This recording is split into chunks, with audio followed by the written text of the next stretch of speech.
Salut tout le monde, c'est Guillaume et aujourd'hui je vais vous apprendre à transformer n'importe quel smartphone en iPhone 7 Plus. C'est parti.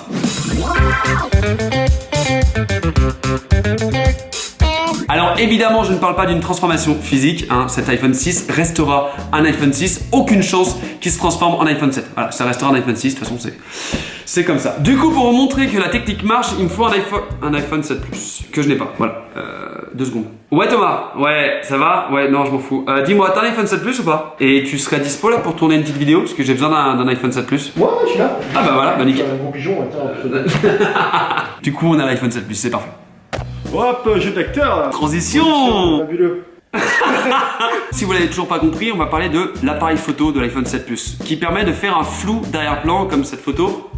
C'est vraiment une particularité du téléphone et du coup j'ai invité mon pote Thomas que vous pouvez retrouver sur Instagram et sur YouTube parce qu'il a une chaîne YouTube aussi. Ici, toujours au-dessus de l'épaule gauche. Ça c'est mnémotechnique, épaule gauche. C'est mieux? Alors là vous allez me dire mais comment l'iPhone 7 fait ce petit flou d'arrière-plan? Et ben Michel, c'est très simple. Vous avez ici un double capteur. En fait quand les deux capteurs sont utilisés avec une détection des contours, on arrive à créer cet effet Bokeh. Comme ça vous le savez, ça s'appelle bokeh. C'est Jean-Claude Van Damme ça. Bokeh. Mais du coup la question aujourd'hui c'est vous n'avez pas d'iPhone 7 Plus et vous voulez faire les mêmes photos. Et ben j'ai envie de vous dire tada! Ou alors Tada. Non, tada. Ah, l'application.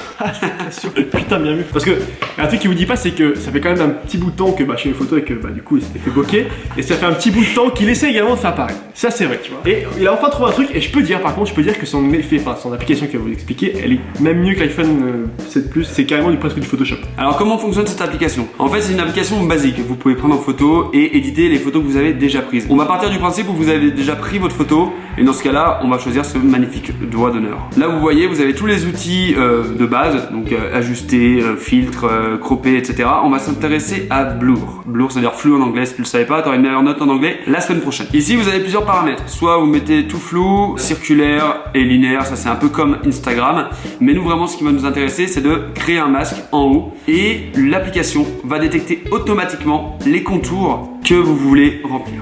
Donc vous faites ça sur l'ensemble du sujet que vous voulez en fait isoler du flou. Si jamais ça marche pas très bien, vous avez aussi la possibilité d'enlever le edge. Le edge, c'est ce qui permet de détecter les contours et dans ce cas-là, vous viendrez délicatement, hop, faire le contour du sujet.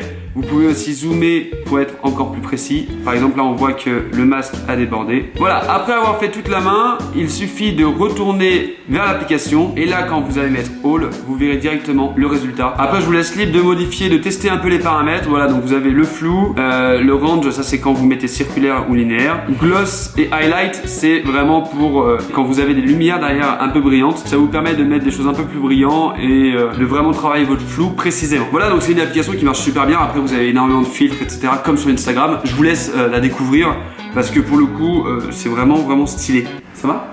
Du coup, deuxième partie de la vidéo, on va faire un petit comparatif entre l'iPhone 6, l'iPhone 7 Plus, le Sony de Pro, le Sony de Pro et surtout un Sigma Art 50 mm 1.4 avec un boîtier qui date un petit peu, mais par contre, c'est une pépite. On va aller faire les photos, donc du coup, on se retrouve dehors pour effectuer le shooting photo et vous faire le comparatif et je pense qu'on va se mettre au milieu de cette route.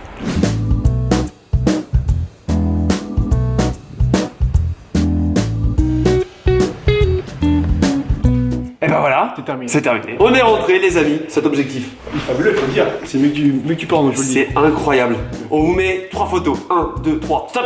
Voilà, ça c'est des photos faites avec le Sigma. Pas de retouche, brut comme ça. Tac. Bon, pour le coup c'est lui qui gagne. Je peux pas lire. C'est incomparable. C'est du pro, mais par contre, pour revenir à ça, ou l'application, les deux marchent du tonnerre. En gros, ce que je vais faire, c'est que je vais pas vous dire quelle photo est issue de quel appareil. Je vous mets les 4. Numéro 1, numéro 2, numéro 3, numéro 4. Et c'est à vous de mettre dans les commentaires quoi de quoi quelle photo est issue de quel appareil. Qui de quoi? Eh ben écoute, Jackie, merci. Jackie. Merci beaucoup. J'ai failli dire de rien Michel, mais bon, je l'ai pas dit. Allez pas sur sa chaîne, il a un humour de merde. Salut. Bref, si ça t'a fait kiffer, n'hésite pas à mettre un énorme pouce bleu, à mettre ton commentaire bien sûr pour nous dire quelle photo et bref, T'as compris. T'as compris. Un con ça, t'as compris. Et abonne-toi si t'en veux d'autres. Et aussi, n'hésite pas, si jamais t'as des apps à me faire découvrir, mets-les dans les commentaires. Je ferai peut-être une autre vidéo dessus. Voilà. Allez, salut!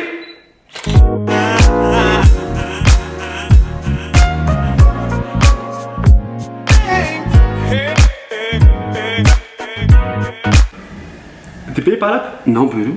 Ah bah non, tu rigoles. Ça c'est beau ça. Ouais, ce serait pas mal.